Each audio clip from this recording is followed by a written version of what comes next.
Friends कैसे हैं। आशा करता हूं कि बहुत बहुत अच्छे होंगे। और जैसे आपको पता है एयर फोर्स वाई ग्रुप का जो है आप लोगों का एग्ज़ाम जो है बहुत जल्द यहाँ पे होने जा रहा है। जो है 22 सितंबर का, मतलब अब से कुछ ही दिन बचे हुए हैं, गिने चुने 1.5 मंथ के आसपास समय बचे हुए हैं। ठीक है, तो जितने भी मेरे दोस्त इस बार एयरफोर्स वाई ग्रुप के एग्ज़ाम को देने जा रहे हैं 22 सितंबर को, तो बिल्कुल इस क्लास को स्किप मत करिएगा, क्योंकि ये क्लास कहीं ना कहीं आपको जो है सिलेक्शन दिलाने वाला क्लास है। ठीक है, तो जितने भी मेरे दोस्त इस क्लास में आए हैं एयरफोर्स वाई ग्रुप के तैयारी के लिए, तो मैं आपको बता दूं कि इस क्लास का पीडीएफ भी आपको बिल्कुल फ्री में हमारे द्वारा दिया जाता है। तो आप हमारे चैनल को सब्सक्राइब करके रखोगे तो ये भी फ़ायदे आपको मिलेंगे। तो चलिएगा फटाफट से इस क्लास को स्टार्ट करते हैं। और आप लोगों से रिक्वेस्ट करेंगे कि जितने भी मेरे दोस्त इस क्लास को देख रहे हैं, बिल्कुल क्लास को लाइक करके चैनल को सब्सक्राइब ज़रूर कर लो। सब्सक्राइब करने से आपको बहुत बड़ा बेनिफिट होगा कि जो है आपको हर एक क्लास की नोटिफिकेशन आएगा। ठीक है, और ये क्लास बिल्कुल फ्री में चलेगा जब तक आपके एग्ज़ाम समाप्त नहीं होते हैं। तो पूरे के पूरे सिलेबस को हम लोग एयरफोर्स वाई ग्रुप के यहाँ पे कवर करने वाले हैं। तो जितने भी मेरे दोस्त हैं जो इस क्लास को देख रहे हैं, बिल्कुल आप हर एक क्लास को देखिएगा। ठीक है, पहला प्रश्न आपके सामने कह रहा है कि यदि किसी कुट भाषा में लाइट को ये लिखा जाता है, ठीक है, तो उसी कुट भाषा में फ्लेम को जो है क्या लिखा जाएगा। अब बताइएगा यहाँ पे कि इस प्रश्न के जो राइट उत्तर है वो क्या होने वाला है। प्रश्न जो है तगड़ा है, अगर आप थोड़े से भी ध्यान दोगे तो आप आसानी से कर लोगे। ठीक है, मैंने आप लोगों को क्या कहा है कि जब भी कोड वाले प्रश्न आएंगे तो आपको क्या करना है कि इसे जो है आप जो है लिख लेना, फिर आपको बनाने में जो है क्या हो जाएगा, आसानी हो जाएगा। ठीक है, अब देखिए इसके बदले लिखा है यहाँ पे MJHIU, यही तो लिखा है। अगर आप देखोगे तो यहाँ पे टी के बाद यू लिखा है, मतलब +1। ठीक है, एच के बाद आई लिखा है, मतलब +1। जी के बाद एच लिखा है +1, आई के बाद जे, यहाँ पे भी +1, एल के बाद एम, एल के बाद यम लिखा है, मतलब अगर आप देखोगे तो यहाँ पे भी +1। अब हमने देख लिया कि +1 किया गया है, तो हम भी यहाँ पे +1 करेंगे। एफ के बाद से जी, एल के बाद एम, ए के बाद बी, और एम के बाद एन, और ई के बाद एफ। आप देख लो कहाँ पे है, GMBNF। ऑप्शन नंबर ए हमारा बिल्कुल राइट उत्तर है, अगर आपने ऑप्शन नंबर ए को वाले क्लास में। ठीक है, अब देखिएगा यहाँ पे जीके का प्रश्न आ चुका है। इसने कहा है कि जो है किसी नदी को दक्षिण गंगा या वृद्ध गंगा के नाम से जाना जाता है। किस नदी को दक्षिण गंगा या वृद्ध गंगा के नाम से जानते हैं। ठीक है, बताइएगा। तो देखिए दक्षिण गंगा या वृद्ध गंगा के नाम से हम गोदावरी को जानते हैं। ऑप्शन नंबर हमारा सी जो है बिल्कुल सही उत्तर है। अगर आपने भी ऑप्शन नंबर सी को चुन रखा है तो ये बिल्कुल सही उत्तर है। नेक्स्ट प्रश्न आपके सामने है, देखिए जीके जीएस है। कह रहा है यहाँ पे कि वाहनों की हेडलाइट में किस दर्पण का जो है उपयोग किया जाता है। वाहनों की हेडलाइट में किस दर्पण का उपयोग किया जाता है, बताइएगा सभी लोग। बहुत इम्पोर्टेंट है, जितने भी मेरे दोस्त बता रहे हैं यहाँ पे वाहनों में हेडलाइट के रूप में अवतल दर्पण का उपयोग किया जाता है। ऑप्शन नंबर बी, अवतल दर्पण हेडलाइट के रूप में पूछा गया। अगर वाहन में पीछे दृश्य देखने के लिए पूछा जाएगा तो उत्तल दर्पण आपको लगाना है। ध्यानपूर्वक हर एक प्रश्न को समझना है। अगला प्रश्न है करेंट अफेयर, क्वेश्चन नंबर 5वां। देखिए कह रहा है कि हाल ही में इसरो द्वारा जो है प्रक्षेपित भारत के सौर मिशन का क्या नाम रखा गया है। क्वेश्चन नंबर 6, छठे नंबर प्रश्न के राइट उत्तर बताएंगे। और जितने भी मेरे दोस्त इस क्लास को कर रहे हैं, बिल्कुल आप लोगों को घबराने की आवश्यकता नहीं है। हम हर एक सब्जेक्ट को आपको कवर करा रहे हैं बिल्कुल जो है सिलेबस वाइज। तो आप चैनल को सब्सक्राइब करके रखोगे तो इसके फ़ायदे आपको मिलेंगे, बिल्कुल इसके फ़ायदे आप देखोगे, बहुत बड़ा बेनिफिट मिलेगा। तो आदित्य L1 जो है आपके बिल्कुल राइट उत्तर है, ऑप्शन नंबर बी। अगर आपने ऑप्शन नंबर बी को ही चुना था तो ये बिल्कुल राइट उत्तर है। नेक्स्ट प्रश्न आपके सामने है क्वेश्चन नंबर जो है 7वां प्रश्न कह रहा है कि अमित पूर्व दिशा की ओर 10 मीटर चलता है, फिर जो है अपने बाएं ओर मुड़ता है और 5 मीटर चलता है। पुनः वह बाएं मुड़ता है और 10 मीटर चलता है। अब वह अपने शुरुआती स्थान से किस दिशा में और कितनी दूरी पे है, ये हमें बताना है। क्वेश्चन फटाफट से आपके राइट उत्तर आने चाहिए। फटाफट से आप बताएंगे। अब जैसे मुझे यहाँ पे समझ में ये आ रहा है कि पूरब दिशा सबसे पहले आपको पता होना चाहिए कि पूरब होता क्या है। तो यहाँ से इधर चलिएगा तो पूरब हो जाएगा, कितना चलना है 10 मीटर, ठीक है। फिर इसने कहा फिर जो है अपने दाहिने ओर मुड़ना है, तो दाहिना साइड ये हो जाएगा, कितना चलना है 5, ये समझ लो 10 चला और इधर 5 चल दिया। फिर दाएं ओर मुड़ना है, फिर से अपने दाहिने साइड मुड़ना है आपको, तो ये वाला हो जाएगा हिस्सा, और कितना चलना है 10। अब वह अपने शुरुआती स्थान से किस दिशा में है, तो पहले हम यहाँ पे थे, 10 मीटर इधर पूरब चले, फिर जो है दाहिने साइड चले, फिर दाहिने, तो यहाँ से अब हम नीचे की तरफ आ चुके हैं। तो ये कौन सा दिशा हुआ, तो ऊपर उत्तर और नीचे होता है दक्षिण। तो अगर आपने जो है यहाँ से कितना दूरी भी बताना है, तो ये 5 का है, तो ये भी 5 का ही होगा, 5 मीटर दक्षिण अगर आपने बताया है, ऑप्शन नंबर जो कि बी में दिया गया है, तो ये बिल्कुल आपके लिए जो है लाभदायक है कि आप बिल्कुल सही के साथ हैं। नेक्स्ट प्रश्न आपके सामने है, क्वेश्चन नंबर 7 गणित का प्रश्न है, आप बेहतर तरीके से समझोगे। कह रहा है कि 6 संख्याओं का औसत जो है 15 है, यदि एक नई संख्या शामिल कर ली जाए तो औसत जो है 17 हो जाती है। शामिल की गई नई संख्या जो है क्या है। क्वेश्चन नंबर आपके सामने 8, बिल्कुल बहुत बेहतरीन, बहुत लाजवाब। बताने की कोशिश करेंगे सभी लोग कि इस प्रश्न का जो राइट उत्तर है वो क्या होने वाला है। जैसे मेरे पास टोटल संख्याएं हैं 6 जिनका औसत है 15, तो हम टोटल योग बताएंगे इसके कि कितने हो रहे हैं। टोटल जो है 6 लोग, तो हमें यहाँ पे कितना मिलेगा, 15 छक्के 90 हो जाएंगे, ठीक है। फिर इसने कहा कि यदि नई संख्या भी शामिल कर ली जाए, तो 6 संख्या है, एक नई संख्या आएगी तो 7, औसत हो जाता है 17, तो 17 छक्के 102, 17 7 119 हो गया। अब यहाँ से इसके बीच में अंतर कर लो, कितना हो जाएगा 10 19 29 जो है इसके अंतर हो जाएंगे। तो बिल्कुल हमारा राइट उत्तर है ऑप्शन नंबर बी। अगर आपने ऑप्शन नंबर बी को चुन रखा है तो ये बिल्कुल सही उत्तर है, आपको किसी तरीके की डाउट नहीं होना चाहिए। नेक्स्ट प्रश्न की ओर चलेंगे और अगला प्रश्न आपके सामने है। कह रहा है यहाँ पे कि जलियांवाला बाग हत्याकांड किस वर्ष हुआ था। बहुत बहुत इम्पोर्टेंट प्रश्न है। मैं फिर कह रहा हूँ कि आप ऐसे प्रश्नों को जितना बार प्रैक्टिस करोगे उतना ही बेहतर रिजल्ट आपको एग्ज़ाम हॉल में देखने को मिलेगा। जलियांवाला बाग हत्याकांड कब हुआ था, तो जितने भी मेरे दोस्त बता रहे हैं 13 अप्रैल 1919 उनके बिल्कुल राइट उत्तर है। 13 अप्रैल 1919 ऑप्शन नंबर ये जो है हमारा बिल्कुल सही उत्तर है। नेक्स्ट प्रश्न की ओर चलेंगे और अगला प्रश्न आपके सामने है। देखिए कह रहा है कि प्रश्न जो है भूकंप, सिस्मोग्राफ, वायुदाब, तो अगला जो है क्या, ये हमें बताना है। बताने की कोशिश करेंगे सभी लोग बताएंगे इस प्रश्न के जो राइट उत्तर है वो क्या होने वाला है, क्योंकि प्रश्न काफ़ी ज़्यादा महत्वपूर्ण है। तो देखिए अगर आप देखोगे तो यहाँ पे भूकंप को जो है हम किससे नापते हैं, तो सिस्मोग्राफ से। भूकंप को हम किस पे नापते हैं, सिस्मोग्राफ से। उसी प्रकार वायुदाब को हम किससे नापेंगे, वायुदाब को किससे नापेंगे। क्वेश्चन नंबर 9 जिन्होंने बताया है बैरोमीटर, वायुदाब को किससे, बैरोमीटर। ऑप्शन नंबर बी जो है हमारा बिल्कुल सही और सटीक उत्तर है। नेक्स्ट प्रश्न की ओर चलेंगे और अगला प्रश्न आपके सामने है। बताने की कोशिश करेंगे सभी लोग। कह रहा है यहाँ पे कि ए और बी किसी काम को जो है मिलकर 12 दिनों में कर सकते हैं। यदि ए अकेले उस काम को 20 दिनों में कर सकता है तो बी अकेले उस काम को कितने दिनों में करेगा। ये बहुत बहुत इम्पोर्टेंट है, टाइम एंड वर्क का प्रश्न है। और जितने भी मेरे दोस्त इस क्लास को लाइक नहीं किए हैं तो लाइक ज़रूर कर लें और चैनल को सब्सक्राइब भी कर लें, ताकि हर एक क्लास की जो नोटिफिकेशन है आपके रिलेटेड, आपसे रिलेटेड जितने भी क्लास कराए जा रहे हैं बिल्कुल आपको उसका लाभ मिल सके। जैसे इसने कहा है कि भाई साहब एक लोग हैं ए और एक है बी, ये दोनों अगर काम करेंगे तो हमें 12 दिनों का समय लगेगा। दूसरा है कि अगर ए अकेले काम करता है तो ये 20 दिनों में किसी काम को सॉल्व कर लेगा। तो 12 और 20 का हम ले लेंगे एलसीएम, जिससे हमें टोटल जो है वर्क पता चल जाएगा।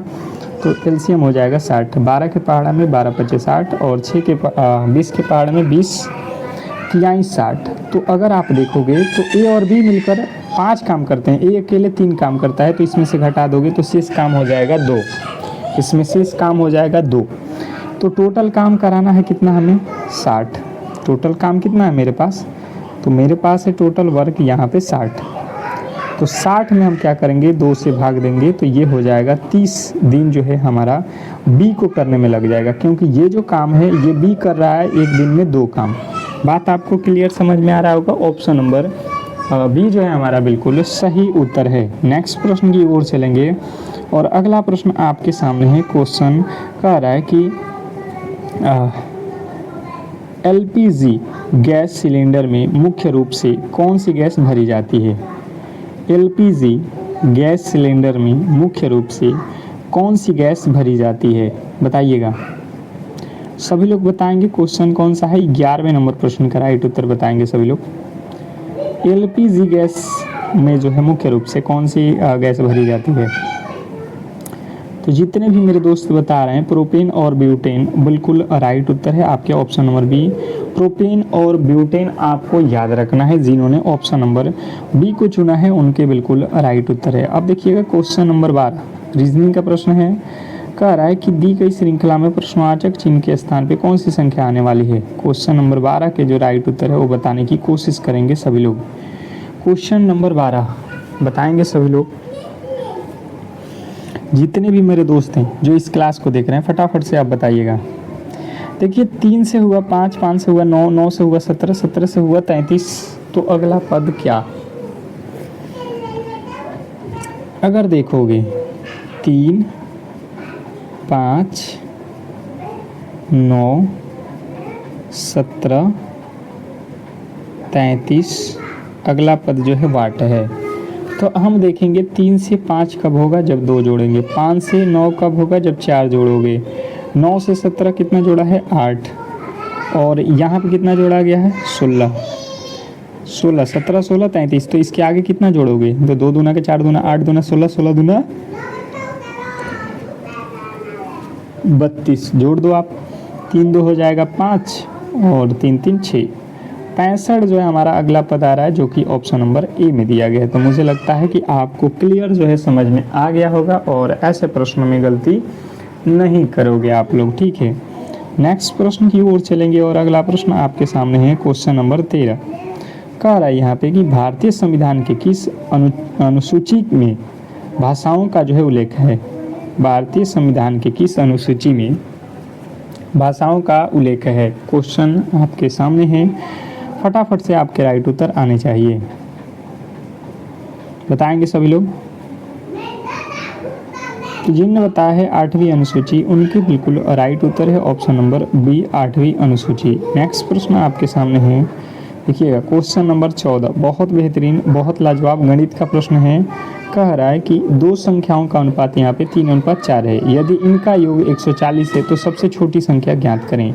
वीवीआई प्रश्न है, बहुत ज़्यादा इंपॉर्टेंट है। आप कहीं ना कहीं बेहतर तरीके से पढ़े हैं तो ही ऐसे प्रश्नों को सॉल्व कर पाओगे।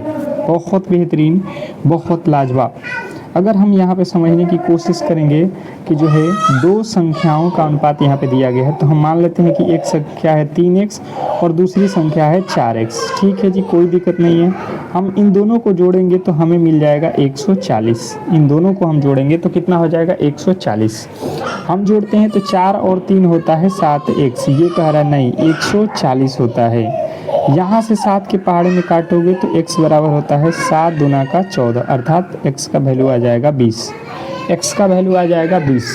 अब बात किया जाए यहाँ पे हमसे पूछा गया सबसे छोटी संख्या, तो सबसे छोटी संख्या जो है आपको देखना है क्या है 3x। तो 3 गुणे x का वैल्यू 20, 20 तिया 60 जो है हमारा बिल्कुल सही उत्तर है, जो कि ऑप्शन नंबर बी में दिया गया है। अगर आपने ऑप्शन नंबर बी को चुन रखा है तो ये बिल्कुल सही और सटीक उत्तर है। जितने भी मेरे दोस्त ऑप्शन नंबर बी को चुने हैं। नेक्स्ट प्रश्न आपके सामने है क्वेश्चन नंबर 15। 15वें नंबर प्रश्न के राइट उत्तर आप लोगों को बताना है, जितने भी मेरे दोस्त हैं। इसने कह रखा है कि भारतीय वायुयान का जो है मुख्यालय कहाँ स्थित है और वायु सेना दिवस कब मनाया जाता है। देखिए एक ही में 2 क्वेश्चन है, आपको दोनों ही क्वेश्चन को अच्छे तरीके से बताना है। अगर आपको लगता है तो आप कमेंट बॉक्स में अपना उत्तर ज़रूर दें। कह रहा है कि भारतीय वायु सेना का मुख्यालय कहाँ है। सबसे पहले ये आपको पता होना चाहिए।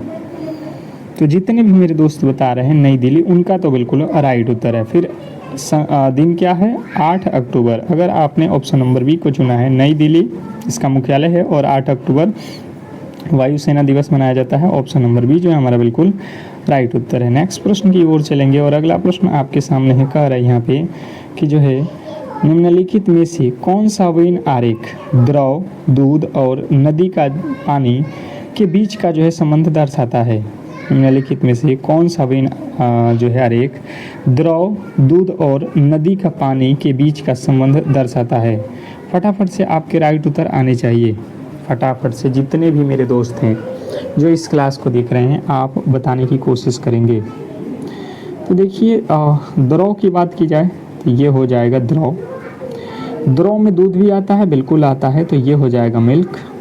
और नदी का पानी वो भी तो द्रव है भाई साहब, वो भी द्रव है। तो इस तरीके से हम कहेंगे कि एक बड़े गोले के अंदर दो पूरी तरह अलग अलग जो है गोले होने चाहिए, ठीक है। ऑप्शन नंबर बी जो है हमारा बिल्कुल सही और सटीक उत्तर है। नेक्स्ट प्रश्न की ओर चलेंगे और अगला प्रश्न आपके सामने है, क्वेश्चन नंबर 17। 5,000 की राशि पर 8% वार्षिक ब्याज की दर से 3 वर्षों का चक्रवृद्धि ब्याज। अब देखिएगा, यहाँ पे आपको समझना होगा, साधारण ब्याज बराबर क्या होता है? मूलधन। मूलधन कितना है? 5,000 गुणे समय गुणे दर। दर कितना है? 8% बटे 100। मूलधन गुणे समय गुणे दर बटा 100। ये 2 जीरो से 2 जीरो काट दो, 3 8 24, 24 बचे 120, अर्थात 1200 रुपये का जो है यहाँ पे ब्याज आपको देना पड़ेगा। ऑप्शन नंबर बी जो है हमारा बिल्कुल सही उत्तर है। अगर आपने भी ऑप्शन नंबर बी को ही चुना था तो ये बिल्कुल सही उत्तर है। आपको क्लास को लाइक करके रखना पड़ेगा, ठीक है। अगर आपको लगता है कि आपके लिए क्लास अच्छा है और आपको जो है बेहतर यहाँ पे करना है, तो कहीं ना कहीं क्लास को लाइक करके चैनल को सब्सक्राइब करके रख लो, ठीक है। नेक्स्ट प्रश्न आपके सामने है, क्वेश्चन नंबर 18। कह रहा है शुद्ध जल का पीएच मान क्या होता है? क्वेश्चन नंबर 18 के राइट उत्तर बताएंगे सभी लोग। शुद्ध जल का पीएच मान क्या होता है? आपके सामने यहाँ पे है, आप कमेंट बॉक्स में बताने की कोशिश करेंगे। जितने भी मेरे दोस्त हैं जिनको पता है कि शुद्ध जल का जो पीएच मान है वह जो है 7 होता है। ऑप्शन नंबर सी जितने भी मेरे दोस्त बताए हैं उनके बिल्कुल राइट उत्तर है, जिन्होंने ऑप्शन नंबर सी को चुन रखा है, ठीक है। ऑप्शन नंबर सी जितने भी मेरे दोस्त हैं जिनके राइट उत्तर बन रहे हैं, बिल्कुल सही और सटीक उत्तर है। नेक्स्ट प्रश्न की ओर चलेंगे और अगला प्रश्न आपके सामने है, क्वेश्चन नंबर 19। कह रहा है हाल ही में किसी भारत अनुसंधान एवं विकास संगठन का जो है नया अध्यक्ष नियुक्त किया गया है? क्वेश्चन नंबर 19 के जो राइट उत्तर है बताने की कोशिश करेंगे सभी लोग। क्वेश्चन नंबर 19 आप लोगों से पूछा गया है कि हाल ही में किसी रक्षा अनुसंधान एवं विकास संगठन का नया अध्यक्ष नियुक्त किया गया है। तो जिन्होंने बताया है यहाँ पे डॉक्टर समीर भी कामवत। ऑप्शन नंबर ए जो है आपके बिल्कुल राइट उत्तर है। नेक्स्ट प्रश्न आपके सामने है, क्वेश्चन नंबर 20। यहाँ पे देखिएगा, आपसे कह रहा है कि जो है पी क्यू भाई हैं, आर क्यू की माँ है, एस आर का पिता है, टी एस की माँ है। बताइए कि पी का एस से क्या संबंध है? बिल्कुल आसानी से हम इसे कर सकते हैं। अगर आप बेहतर तरीके से समझना चाहते हैं तो देखिए, पी और क्यू ये दोनों क्या हैं? भाई है। पी जो है कौन है? क्यू का भाई है, ठीक है। इसको प्लस रखो। फिर कह रहा है कि आर ये जो है क्यू की माँ है। क्यू की माँ कौन है? आर है। क्यू की माँ कौन है? आर। ये माँ है तो इसे आप माइनस रखो। फिर कह रहा है एस आर का पिता है। एस कौन है? आर का पिता है। एस जो है आर का पिता है। ये एस है, ये पिता हो गया तो प्लस रखो इसको। इसके बाद देखो कह रहा है टी एस की माँ है। टी कौन है? एस की माँ। एस की माँ जो है, एस की माँ टी है, ये माँ है। फिर कह रहा है बताइए कि पी का एस से संबंध। पी का एस हेदे है और यहाँ पे पी है। ये कौन है भाई? ये भाई की माँ है, अर्थात इसकी भी माँ। माँ के ये कौन है? पिता। तो माँ के पिता कौन होते हैं? माँ के पिता। हमसे क्या पूछा गया है? एस से, अर्थात एस का ये कौन होता है? तो देखिए ये इसकी बेटी है और बेटी का बेटा कौन होता है, तो ये होता है पोता या नाती। ऑप्शन नंबर ए जो है हमारा बिल्कुल राइट उत्तर है। नेक्स्ट प्रश्न की ओर चलेंगे और अगला प्रश्न आपके सामने 21 नंबर कह रहा है कि एक वस्तु का क्रय मूल्य 800 रुपये है, इसे 1000 में बेचने पर कितना प्रतिशत लाभ होगा। फटाफट से आपके राइट उत्तर बताएंगे सभी लोग। क्वेश्चन आपके सामने है और उत्तर आपको फटाफट से देना है। तो बात की जाए यहाँ पे अगर, तो हम क्या करेंगे, 800 रुपया से यहाँ पे जाएंगे 1000 पे, हमें कितना रुपया फ़ायदा हुआ यहाँ पे 200 रुपया। इसने कहा है कि बेचने पर कितने प्रतिशत का लाभ होगा, तो रुपया में हमें 200 लाभ हो रहा है, पर परसेंटेज में बताना है तो गुणे हमें करना पड़ेगा 100। ये 2 जीरो से 2 जीरो, 8 दूना 16 और 8 पचे 40। 25% जो है अगर आपने भी बता रखा है तो ये बिल्कुल सही और सटीक उत्तर है। जितने भी मेरे दोस्त जिन्होंने ऑप्शन नंबर बी को चुन रखा है उनके बिल्कुल राइट उत्तर है। नेक्स्ट प्रश्न की ओर चलेंगे और क्वेश्चन नंबर 22 पे हम लोग आ चुके हैं। कह रहा है यहाँ पे भारतीय संविधान का हृदय और आत्मा डॉक्टर भीमराव अंबेडकर ने किस अनुच्छेद को कहा है। क्वेश्चन नंबर 22वें नंबर प्रश्न के राइट उत्तर जितने भी मेरे दोस्त हैं वो बताने की कोशिश करेंगे कि भारतीय संविधान का आत्मा और हृदय डॉक्टर भीमराव अंबेडकर ने किसे कहा है। बात की जाए 22वें नंबर प्रश्न के राइट उत्तर, तो जो भी मेरे दोस्त यहाँ पे बता रहे हैं कि ऑप्शन नंबर डी अनुच्छेद 32 को कहा है, ऑप्शन नंबर डी आपका बिल्कुल यहाँ पे सही उत्तर है। नेक्स्ट प्रश्न की ओर चलेंगे। अगला प्रश्न आपके सामने है कि दी गई श्रृंखला में लुप्त पद ज्ञात कीजिए। दी गई श्रृंखला में लुप्त पद जो है हमें ज्ञात करना है। हमारे पास जो है एक श्रृंखला दिया गया है, इसमें जो है अगला पद हमें बताना है। दिया है 4, 9, 16, 25, 36, तो अगला पद क्या। अगर 4 देखोगे तो 2 का वर्ग है, 9 जो है 3 का वर्ग है, 16 जो है 4 का वर्ग है, 25 जो है 5 का वर्ग है, 36 जो है 6 का वर्ग है। तो यहाँ पे 3, 4, 5, 6, 6 के बाद यहाँ पे 7, 7 का वर्ग हम कितना लिखेंगे, तो 7 7 49। अगर आपने यहाँ पे बताया है ऑप्शन नंबर बी तो बिल्कुल सही उत्तर है। अगर आपने भी ऑप्शन नंबर बी को ही चुना है तो ये बिल्कुल सही उत्तर है। नेक्स्ट प्रश्न आपके सामने है, कह रहा है कि एक ट्रेन 60 किलोमीटर प्रति घंटे की गति से चल रही है, 300 किलोमीटर की दूरी तय करने में उसे कितना समय लगेगा। क्वेश्चन आपके सामने है, फटाफट से आपके राइट उत्तर आने चाहिए कि एक ट्रेन 60 किलोमीटर प्रति घंटे की गति से चल रही है तो 300 किलोमीटर दूर जाने में उसे कितना समय लगेगा। तो देखिए समय बराबर होता है दूरी बट्टे चाल कितने का है 60 का, पर ये देखो ये 300 किलोमीटर है ना, ठीक है, ये भी किलोमीटर है तो आप काट दो, कितना हो जाएगा 6 5 30, 5 घंटे का समय लग जाएगा। बिल्कुल नॉर्मल है। अगर आपने ऑप्शन नंबर बी को चुन रखा है तो ये बिल्कुल सही उत्तर है। नेक्स्ट प्रश्न की ओर चलेंगे और अगला प्रश्न आपके सामने है क्वेश्चन नंबर 25। पानीपत का प्रथम युद्ध किस वर्ष लड़ा गया था। पानीपत का प्रथम युद्ध किस वर्ष लड़ा गया था। फटाफट से आप बताएंगे कि पानीपत का प्रथम युद्ध कब लड़ा गया था। तो जिन्होंने बताया है 1526, ऑप्शन नंबर ए आपका बिल्कुल सही उत्तर है, ऑप्शन नंबर ए। नेक्स्ट प्रश्न आपके सामने है क्वेश्चन नंबर 26, कह रहा है कि जो है तर्क संबंधित रीजनिंग का प्रश्न है कि भारत का जो है संबंध यहाँ पे नई दिल्ली से है, तो जापान का संबंध किससे है। आपको यहाँ पे ध्यान देना है कि जो है भारत का जो है संबंध नई दिल्ली से, अर्थात भारत की जो राजधानी है वो नई दिल्ली है, तो जापान की जो है राजधानी क्या है। तो जिन्होंने बताया है टोक्यो जापान, टोक्यो की राजधानी जापान, ऑप्शन नंबर बी आपका बिल्कुल सही और सटीक उत्तर है। नेक्स्ट प्रश्न की ओर चलेंगे और अगला प्रश्न आपके सामने है कि जो है मानव शरीर की सबसे बड़ी ग्रंथि कौन सी है। मानव शरीर की सबसे बड़ी ग्रंथि कौन सी है। फटाफट से आपके राइट उत्तर आने चाहिए। जितने भी मेरे दोस्त देख रहे हैं, मानव शरीर की सबसे बड़ी जो ग्रंथि है ये आपको याद रखना है, यकृत है, लीवर है। अगर आपने ऑप्शन नंबर बी को चुन रखा है तो ये बिल्कुल सही और सटीक उत्तर है। नेक्स्ट प्रश्न की ओर चलेंगे और अगला प्रश्न आपके सामने कह रहा है कि प्रथम 10 प्राकृत संख्याओं का औसत क्या है। प्रथम 10 प्राकृत संख्याओं का जो है यहाँ पे वैल्यू हमें बता रहा है।